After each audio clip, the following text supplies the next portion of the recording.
Hello dear students, how are you all? This is Rebecca Adil from RA Knowledge Spot.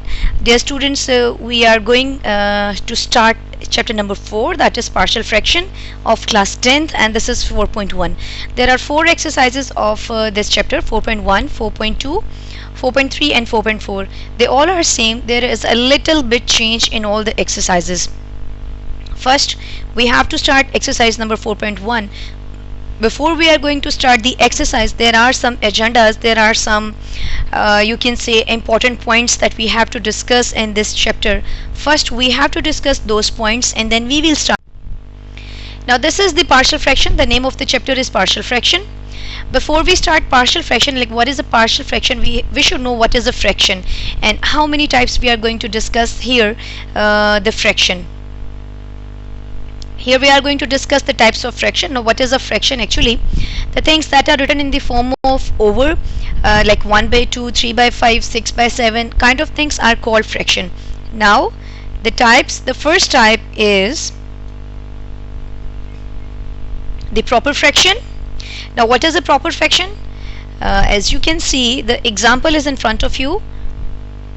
The proper fraction, as the name represented, is something that is proper, written, like कोई ऐसी चीज़ जो बिल्कुल proper है, उसे किसी amendment की ज़रूरत नहीं है, that is called a proper fraction. अगर आप इसे गौर से देखें तो 2 by 3 ना तो हम इसको कैंसिल करेंगे, और proper fraction आप यूँ याद रख सकते हैं जब आपके पास न्यूमरेटर एक स्मॉलर नंबर हो और डिनोमिनेटर एक ग्रेटर नंबर हो. इसके अलावा आप इसको ऐसे याद, दूसरी बात ये, सबसे पहले जो बच्चों को प्रोनाउंस करना नहीं आता, they don't know the pronunciation of the word numerator and denominator. This is numerator and this is denominator. Okay, so the proper fraction when the numerator is a smaller number and the denominator is a greater number. Then here is another type, that is improper fraction. This is improper fraction. Now here is a type of improper fraction, that is this one. The comma is the separation. Actually एक separator है जो कि ये show करता है कि ये भी एक improper fraction है, ये भी एक improper fraction है. जब आपके पास दो नंबर सेम हो तो वो भी improper की कैटेगरी में आते हैं. जब आपके पास डिनोमिनेटर बड़ा हो और न्यूमरेटर छोटा हो तो वो भी एक improper fraction आपके पास होती है. ओके, अब आपने क्या करना है, ये दोनों तो टाइप्स होगी इम्प्रॉपर की, कि आपको देखने से पता चल रहा है कि ये दोनों इम्प्रॉपर हैं, तो आप इनको डिवाइड कर सकते हैं. या अगर ऊपर बड़ा नंबर है और नीचे छोटा नंबर है तो भी आप क्या करेंगे, इसको डिवाइड कर सकते हैं. ठीक है. और थर्ड टाइप आपके पास है, there is a third type, that is mixed fraction. इसको आप मिक्स्ड फ्रैक्शन भी कह सकते हैं. और आपके पास क्या है, ये इसको बोलते हैं compound fraction, mixed and compound fraction. Okay, mixed fraction जैसे नाम से पता चल रहा है, अब इसकी आप टाइप देखेंगे या इसकी एग्जांपल देखेंगे तो it will be more clear to you, that is 2 whole 1 by 5. इसमें हम क्या करते हैं कि कोई एक नंबर आपके पास इस तरह होल फॉर्म में लिखा होगा और दूसरा नंबर जो है इस तरह से लिखा होगा, यानी कि आप ये कंपाउंड का मतलब दो नंबर्स को जब आप मिक्स करते हैं, दो फॉर्म्स को मिक्स करते हैं, तो this is your compound fraction और योर मिक्स्ड फ्रैक्शन. ओके, अब ये डिस्कस हम क्यों कर रहे हैं बेसिकली, क्योंकि इस एक्सरसाइज में 4.1 में जैसे ही आपके सामने क्वेश्चन आएगा पूरे 4 चैप्टर में, तो पहले आपने ये देखना होता है कि जो फ्रैक्शन आपके सामने है वो प्रॉपर है या इम्प्रॉपर है. अगर तो वो प्रॉपर होगी तो आपने उसे कुछ भी नहीं करना और डायरेक्टली अपना जो भी प्रोसेस है इसका स्टार्ट कर देना है. और अगर वो इम्प्रॉपर है मीन्स उसकी पावर अगर ऊपर, अब यहाँ पर देखिए नंबर है, you are in 10th class. अब आपने इस चीज़ को नहीं देखना, ये आपको एक हिंट दी गई है कि एक्चुअली इम्प्रॉपर फ्रैक्शन क्या होती है. इसमें आपने देखना है कि आपका जो यहाँ पर जो ऊपर का नंबर है उसकी पावर अगर ग्रेटर है और नीचे की पावर स्मॉलर है, और another case when they are equal, तो आपने उसको डिवाइड करना है. तो आप क्या करेंगे, उसको डिवाइड करेंगे, उसको प्रॉपर बनाएंगे. चलें, now we are going to start the exercise. Okay, now this is question number 1 and the statement of the question is resolve into partial fractions. कि हमने इसको resolve करना है, resolute करना है. Dear student, जब आप lower grades में थे, class 4, 5, 6 में आपने इस तरह के बहुत से क्वेश्चन पढ़े हैं, like 1 by 5 plus 6 by 5. जब आपके पास 2 या 2 से ज़्यादा 3 फ्रैक्शन, इवन 4 फ्रैक्शंस भी होती हैं, आप उनको किसी भी मेथड से, जो भी मेथड अप्लाई करते हैं, आप उनको सॉल्व करते हैं, आपके पास एक सिंगल फ्रैक्शन आती है, that is your like combine effect, जो आप लोअर ग्रेड्स में करते थे. जबकि यहाँ पर आप उसका एग्जैक्टली रिवर्स या ऑपोजिट प्रोसेस करेंगे. यहाँ पर आपको एक फ्रैक्शन दी हुई है और आप उसको स्प्लिट करेंगे 2 या 3 फ्रैक्शंस में. ठीक है, अब इसका जैसे पहला क्वेश्चन, अब इसका थॉरली प्रोसेस देखें now what is the process of this exercise? Let, हम क्या करेंगे आपके पास कि लेट करेंगे ये जो भी क्वेश्चन है। अब यहाँ पर आपने पहले जैसे ही आपके सामने क्वेश्चन आता है तो आप उसको देखेंगे कि ये प्रॉपर है या इम्प्रॉपर है। तो यहाँ पर x की पावर देखें तो 1 है, यहाँ पर भी x की पावर 1 है और यहाँ पर भी x की पावर 1 है। ठीक है, अब यानी कि अगर इन दोनों को मल्टीप्लाई करेंगे तो x की पावर क्या आ जाएगी? 2 आ जाएगी। तो इसका मतलब ये आपके पास कौन सी फ्रैक्शन है? ये एक प्रॉपर फ्रैक्शन है, क्योंकि ऊपर छोटी पावर है नीचे 2 पावर है, तो ये प्रॉपर फ्रैक्शन है। ओके, अब हम क्या करेंगे, क्योंकि ये प्रॉपर है इसे कुछ करने की ज़रूरत नहीं है। ठीक है, डायरेक्टली आपके पास क्वेश्चन है a divided by x plus 1, b divided by x minus 3। Okay, अब क्या करेंगे, सिंपल ये जो क्वेश्चन है आपके पास a divided by x plus 1 plus b divided by x minus 3, this is your equation number 1। ये आपका पहला स्टेप है। और जितने भी क्वेश्चन होंगे इसी तरीके से आपने जितने भी यहाँ पर लीनियर फैक्टर्स होते हैं, ये x प्लस 1 एक लीनियर फैक्टर है, x माइनस 3 भी एक लीनियर फैक्टर है, यहाँ जितने लीनियर फैक्टर होंगे उतने a b c हम इंट्रोड्यूस कराएंगे।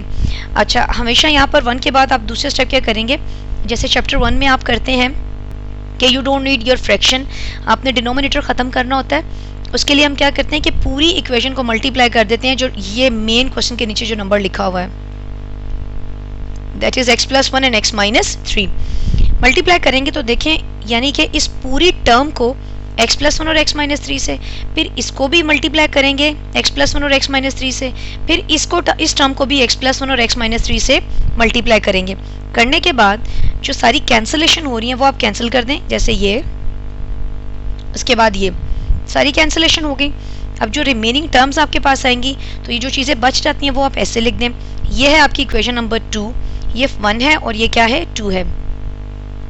उसके बाद आप क्या करेंगे, आपके पास यहाँ पर 2 लीनियर फैक्टर्स हैं, 1 बाय 1 आप दोनों को सपोज कर लें। मैंने पहले सपोज किया x माइनस 3 को, आप चाहें पहले x प्लस 1 को कर लें। x minus 3 is equal to 0, ये इसकी वैल्यू है। अब आप इसको पुट करेंगे, अगर आप देखें तो हमें, क्योंकि 2 ही तो मेन इक्वेशन है, आपको ऐसे याद रखेंगे कि किस में वैल्यू पहले पुट करनी है।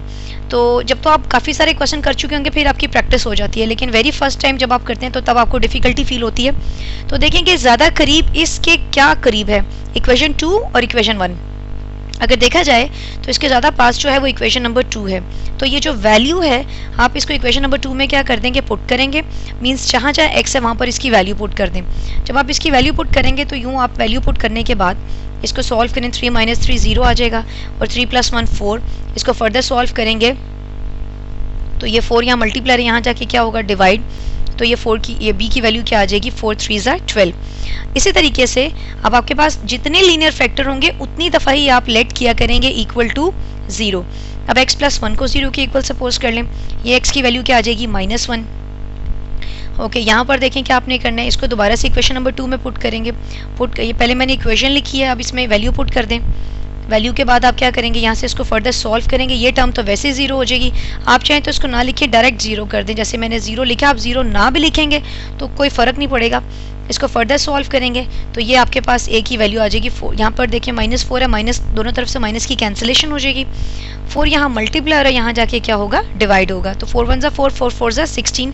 आप इनको रेक्टेंगल बॉक्स में ही रखेंगे और यहाँ पर डायरेक्ट आप क्या लिख दें, 4 लिख दें। इसका लास्ट स्टेप क्या होगा, putting the value of a and b in equation number 1। Equation 1 में इसको पुट करेंगे आप, ये आपकी इक्वेशन 1 है, ये इक्वेशन 1 में आप इसकी वैल्यू पुट करेंगे तो यहाँ पर आपका आंसर है। ये देखिए यहाँ पर a की जगह आपकी क्या वैल्यू है, ये 4 आई है और b की जगह 3, ये आपने यहाँ पर पुटिंग कर दी। So this is the last step of the question. अगर आप इसको अच्छे से कर लेते हैं तो इन्हीं लाइंस पे इसी तरीके से आपके बाकी सारे क्वेश्चन भी सॉल्व होंगे। Now this is the second part of the exercise और the question. Again the same question, हम पहला क्या करेंगे, a divided by x minus 4 और b divided by x plus 3। Now multiplying the whole equation with x minus 4। कहीं आप देखेंगे यहाँ पर इसको ऐसे भी कहा जाता है, multiplying equation 1 with the LCM of, इसको एलसीएम बोलेंगे, ये इसका जो लोअर पार्ट है इसको इस पूरी इक्वेशन से क्या कर देंगे, मल्टीप्लाई। 1 बाय 1 जब मल्टीप्लाई करेंगे, अब जो जो कैंसिलेशंस हो रही हैं वो हम कैंसिल करते जाएंगे। ये x माइनस 4 की, फिर x प्लस 3 की कैंसिलेशन हो रही है। अब जो रिमेनिंग टर्म्स हैं वो ये बच गई आपकी। अब क्या करेंगे, दोबारा लीनियर फैक्टर को 1 बाय 1 इक्वल टू 0 हमने किया, यहाँ पर देखें लेट कर लेंगे। ये 3 जो वैल्यू है इसको इक्वेशन नंबर 2 में आप क्या करेंगे, पुट करेंगे। नाउ आफ्टर सब्स्टिट्यूटिंग, ये 3 माइनस 3 तो वैसे ही 0 हो जाएगा, तो सिर्फ ये रह जाएगा -7b दोनों तरफ माइनस की कैंसिलेशन कर दें, 7 मल्टीप्लायर वहाँ पर जाके डिवाइड हो जाएगा, तो यहाँ पर इसकी जो b की वैल्यू आएगी दैट इज़ 2। इसी तरीके से आप इसको ये सिर्फ मैंने रेक्टेंगल बॉक्स में लिखा है, आप भी इसको ऐसे ही लिखेंगे so that you don't get confuse, कि आपकी चीज़ें मिक्सअप ना हो जाए। इसको रेक्टेंगल बॉक्स में ब्लू मार्कर से आप हाईलाइट करेंगे, सो आपकी प्रेजेंटेशन भी अच्छी होगी आपके एग्जाम में। Now let x minus 4 is equal to 0, तो यहाँ पर ये जो x माइनस 4 इसकी जो वैल्यू आ गई ये 4 आ गई। अब इसको 2 इक्वेशन में पुट कर दें, यहाँ पर पुटिंग के बाद आपका जो है ये इसको फर्दर सॉल्व करें, सॉल्व करने के बाद आपका -7 है और ये 4 माइनस 4 0 है, 4 प्लस 3 7 है, 7 ये मल्टीप्लाई है, वहाँ जाके आपके पास क्या होगा, डिवाइड हो जाएगी ये वैल्यू, यहाँ से a की value that is -1। Now again we have to put the value of a and b in equation number 1, तो ये देखें यहाँ पर हमने इसकी वैल्यू पुट कर दी, तो ये आपका आंसर है। Moving towards the next part, मैंने आपसे कहा था कि यहाँ पर सारे लीनियर फैक्टर होंगे, हम इसको सॉल्व कर सकते हैं x प्लस 1 और x माइनस 1 की तरह। ओके ये देखें इसको लिख दिया क्योंकि एक दफ़ा प्लस में एक दफ़ा माइनस में। Again multiplying equation 1 with this term, उसी तरीके से मल्टीप्लाई करेंगे, यहाँ से जो कैंसिलेशन हो रही है वो कर दें, ये 1 बाय 1 सारी कैंसिलेशन हो गई। आप क्या करेंगे, अब जो रिमेनिंग टर्म्स जो बच जाती हैं वो हम ऐसे लिख देंगे। लिखने के बाद अब एक दफ़ा x माइनस 1 को 0 कर लें, फिर x प्लस 1 को। ये बाई चांस ऐसा हो रहा है कि मैं सेकंड को पहले लिख रही हूँ, आप चाहें तो फर्स्ट को पहले लिखिए, इससे कभी भी फ़र्क नहीं पड़ेगा। That is x is equal to 1, putting in equation number 2, ये अपने वैल्यू पुट कर दी, ये टर्म 0 हो गई, यहाँ से b की वैल्यू, जो भी टर्म 0 हो जाएगी उसके साथ जो लेटर होगा उसकी वैल्यू कभी भी नहीं आ सकती, आपकी दूसरे जो लेटर है जो कांस्टेंट है उसकी वैल्यू आ जाएगी। यहाँ पर आपके पास जो b की वैल्यू है वो क्या है, 1 है। अगेन आप जो दूसरा लीनियर फैक्टर है उसको 0 कर लेंगे, x plus 1 is equal to 0, यहाँ से इसकी वैल्यू आएगी। अब इसको पुट करेंगे 2 इक्वेशन में, ये देखें अब फिर से ये वाला फैक्टर 0 हो जाएगा, अब यहाँ से a की वैल्यू आएगी, पहले b की आई थी अब a की होगी, दोनों तरफ से माइनस की कैंसिलेशन हो गई। अब ये 2 मल्टीप्लायर है, वहाँ जाके डिवाइड होगा, और यहाँ से आपके पास जो a की वैल्यू है ये देखें, अब आपके पास you will get the value of a that is 2। Now you have to put the value of a and b in equation number 1. Now directly I have just putting the value a value 2 and b value 1. This is your answer. Now another question. Now as I told you this is the linear factor, but right now this is not the linear factor. In 4.1 all the denominator will be linear factor. We have to make it linear. How? There is a rough work for you. This is the rough work. आप देखें इसको हमने mid term break किया है, you know that how we have to split the mid term.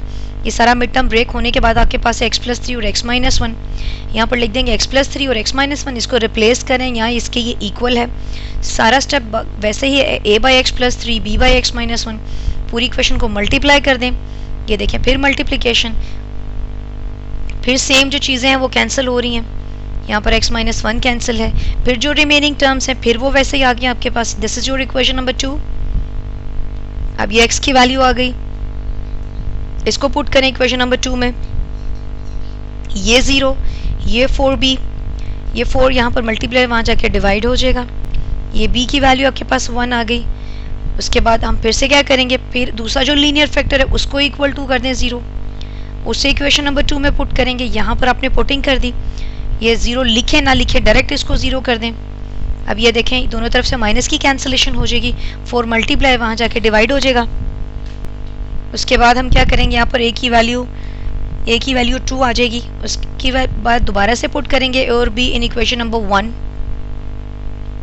Now after putting the value you are having your answer this one. Moving towards the next part, देखें ये फिर से linear factors हैं आपके पास, ये आपकी इक्वेशन नंबर 1 है, no multiplying equation 1, उसके बाद इसकी जब कैंसिलेशन होगी आपके पास जो भी पॉसिबल कैंसिलेशन है सारी कैंसिलेशन कर दी, रिमेनिंग टर्म्स आपके पास ये आ गई हैं। उसके बाद फिर से हम सपोज करेंगे आपके पास ये वैल्यू आ जाएगी, इक्वेशन नंबर 2 में पुट करेंगे, ये -3 है, उसके बाद यहाँ पर 1 वैल्यू आ गई, x minus 1 is equal to 0, ये वैल्यू है, इक्वेशन 2 में पुट करेंगे। उसके बाद ये 0 टर्म है, यहाँ पर a की वैल्यू 2 है। अब ये दोनों वैल्यूज आपके पास आ गई हैं, अब 1 बाय 1 दोनों वैल्यूज इक्वेशन नंबर 1 में आप पुट कर देंगे। सो this is 2 by x minus 1 and this is 1 by x plus 2. So this is another question of the same exercise. Again a by this and b by this, multiply करेंगे, cancellation करेंगे, x minus 4 की cancellation, x minus 3 की cancellation, then the remaining, the leftovers, 1 by 1 linear factor x minus 3 is equal to 0, 3, then putting in equation number 2. now जो चीज़ 0 से ख़त्म कर दे वहीं पर माइनस करेंगे, दोनों तरफ माइनस की कैंसिलेशन, b की value. Now let x minus 4 is equal to 0, the value of x, putting in equation number 2. Again we are having another letter, 7 4 is 28, 25. उसके बाद 4 minus 4 0, the 1. The value of a will be 3. Now put in equation number 1. So this is after putting, this is the form like 3 by x minus 4 and 4 by x minus 3. Now there is another question. Now this is the change question. Why? Because you can see this is square and this is an improper fraction. Why? Because numerator में power 2 है और अगर इन दोनों को multiply करते हैं तो इसकी पावर भी क्या है, 2 है. इसका मतलब है ये एक इम्प्रॉपर फ्रैक्शन है और इसको प्रॉपर बनाएंगे. And how you have to make it proper. So there is a homework, there is a rough work for you peoples. x minus 2 and x plus 3 इसकी मल्टीप्लिकेशन करेंगे और फिर आपके पास ये फॉर्म आएगी. आपको कैसे पता चलेगा? जैसे ही आप इनको देखेंगे कि ये इम्प्रॉपर फ्रैक्शन है तो पहले आप इन दोनों को मल्टीप्लाई करेंगे, मल्टीप्लिकेशन के बाद ये फॉर्म आएगी और अब आप इसको करेंगे डिवाइड. यही वो क्वेश्चन है जो चेंज है. इसी तरह से जो नेक्स्ट एक्सरसाइजेज में भी ऐसे क्वेश्चन होंगे, पहले आप उनको डिवाइड करेंगे और फिर सॉल्व करेंगे. डिवीजन के लिए आपने लोअर ग्रेड्स में आपने डिवीजन सीखी हुई है, ये बिल्कुल वैसे ही है. ये आपका न्यूमरेटर यहाँ पर अंदर होगा और डिनोमिनेटर आपका ये बाहर आएगा. अब आपने इनको मल्टीप्लाई करना है, किसी x स्क्वायर को किसी ऐसे नंबर से मल्टीप्लाई करें कि आपके पास x स्क्वायर आए. डेफिनेटली वो नंबर आपके पास क्या है, 1 है. अगर आप इसको 1 से मल्टीप्लाई कर देंगे तो x स्क्वायर, फिर x 1 जा x और 6 1 जा 6. हम इसके नीचे नंबर लिखेंगे क्योंकि ये डिवीजन है. और अलजबरा में जब हम डिवीजन करते हैं तो आपको याद होगा जब हम वैसे सब्ट्रैक्शन करते हैं अलजबरा में तो साइन हम चेंज करते हैं क्योंकि ये हो तो डिवीजन रही है लेकिन यहाँ पर जो प्रोसेस है वो माइनस का कर रहे हैं, सब्ट्रैक्शन करते हैं. हम इसके साइन चेंज करेंगे. अगर ये पॉजिटिव है, देखें ये पॉजिटिव साइन है तो उसका जो ऑपोजिट है वो नेगेटिव है. ये पॉजिटिव है तो यहाँ नेगेटिव है, ये नेगेटिव है तो यहाँ पर क्या लगाएंगे, पॉजिटिव. अब ये तो कैंसिल हो जाएगा. प्लस माइनस माइनस, 2 में से 1 गए तो 1, देन प्लस प्लस प्लस और ये आएगा 7. अब क्या करेंगे, अब इसको फर्दर हम सॉल्व नहीं कर सकते या फर्दर डिवीजन नहीं हो सकती क्योंकि ये तो एक 2 पावर है या हाईएस्ट नंबर है और इसको इस पर हम डिवाइड नहीं कर सकते. अब हम इसको लिखेंगे अपनी मिक्स्ड फ्रैक्शन में. इसको लिखने का तरीका क्या है, जैसे आपने देखा है कि आपका रिस्ट वॉच या आपकी जो वॉल क्लॉक है उसके ऊपर सबसे पहले 12 यहाँ लिखा जाता है और वो क्लॉकवाइज चलती है. इसको क्लॉकवाइज लिखेंगे. देखिए क्लॉकवाइज ऐसे 12 से शुरू होती है और यूँ इस तरफ मूव करती है, दोबारा से यूँ सर्कल बनता है. तो हम इसको कैसे लिखते हैं, सबसे पहले आप लिखेंगे 1, यहाँ पर आप एक प्लस का साइन लगाएंगे, उसके बाद आप x प्लस 7 लिखेंगे और लास्ट में ये नंबर यहाँ पर नीचे लिखेंगे. अब कंसिडर, आप क्या करेंगे, सवाल तो बिल्कुल वैसे ही सॉल्व होगा. ये एक नया जो एक इसमें पार्ट आ रहा था ये है. अब हम क्या करेंगे, कंसिडर करेंगे अपने जो सिर्फ ये वाला पार्ट है, इस 1 को छोड़ दें और ये क्वेश्चन आपने सॉल्व करना है. और ये सारी की सारी एक्चुअली चीज़ किसके बराबर है, ये सवाल के इक्वल है. ओके, यहाँ पर आप लिखेंगे ये चीज़ और इसको लिखेंगे, ये हम दोबारा से वैसे ही सॉल्व करेंगे. आप देखें ये क्या चीज़ है एक्चुअली, ये चीज़ थी कि इसको सॉल्व करने के बाद ये चीज़ हमारे पास आ रही थी. मीन्स ये वो सवाल है, हमने इसको मल्टीप्लाई किया था, ये चीज़ वापस इसकी जगह हमने ये लिख दिया क्योंकि ये इसी के इक्वल है. अब बाकी सारे हमारे वही स्टेप्स हैं. दोबारा मल्टीप्लाई करेंगे, हमारी कैंसलेशन हो रही है क्योंकि हमारा मेन क्वेश्चन अब ये आ रहा है. ये हमारी वो मेन इक्वेशन नंबर 1 है. यहाँ पर कैंसलेशन के बाद जो हमारी रिमेनिंग चीज़ें ये है, ये आपकी इक्वेशन नंबर 2 है. अब एक दफ़ा x plus 3 is equal to 0, यहाँ पर x की वैल्यू आएगी. इसको दोबारा इक्वेशन नंबर 2 में जो आपकी यहाँ पर पुट करेंगे, यहाँ से b की वैल्यू आपके पास आएगी. उसके बाद अब नेक्स्ट आपके पास ये x माइनस 2 को 0 कर देंगे, ये वैल्यू पुट करेंगे इसमें, ये आपके पास 9/3 आएगा और यहाँ से इसकी वैल्यू क्या आएगी, 9/5 है, ये a की वैल्यू आ जाएगी. अब यहाँ पर जब आप पुट करेंगे तो ये 9/5 है और ये 4/5 अपने वैल्यू पुट कर दी इसकी इस इक्वेशन में. और उसके बाद यहाँ पर ये जो मेन, अब आपके पास यहाँ पर ये वो क्वेश्चन है, यहाँ पर ये वाला क्वेश्चन आप लिखेंगे जगह, ये वो क्वेश्चन ये है, इसकी जगह ये क्वेश्चन आप लिख देंगे. और ये पूरे जो क्वेश्चन का आंसर आ रहा है एक्चुअली वो ये है. जैसे ये पहले 1 प्लस आया था, ये लिखेंगे 1 और जो इसको सॉल्व करने के बाद जो ये आंसर है इसके साथ इसको मिला के आप लिख देंगे. सो this is the last question. Not the last, but इसका एक क्वेश्चन और रह गया, वो मैं नेक्स्ट वीडियो में कर दूंगी। यहाँ तक ये क्वेश्चन खत्म अभी हो रहे हैं इस वीडियो में। अगर आप देखें ये बहुत सिंपल क्वेश्चन है बट बहुत इंपॉर्टेंट, इस तरह से कि इसके अंदर से आपको देखने में बहुत लेंथी लग रहे हैं, बट ये इसके से 2 मार्क्स के क्वेश्चन आपके पेपर में आता है। इस चैप्टर में से 2 क्वेश्चन, एक लॉन्ग और एक शॉर्ट आएगा, इसलिए इस चैप्टर को आप छोड़ नहीं सकते। और इसमें से 2 नंबर का क्वेश्चन है कि शुरू में ये मुश्किल लगेंगे but you have to do the practice, फिर आपको डेफिनेटली ये एक ही पैटर्न पे सॉल्व हो रहे हैं, इसलिए मैंने सारे क्वेश्चन किए हैं कि आपको मुश्किल ना हो किसी किस्म की भी। Now you have to practice them a lot. Now I will see you in the next video. Till then take care and bye bye.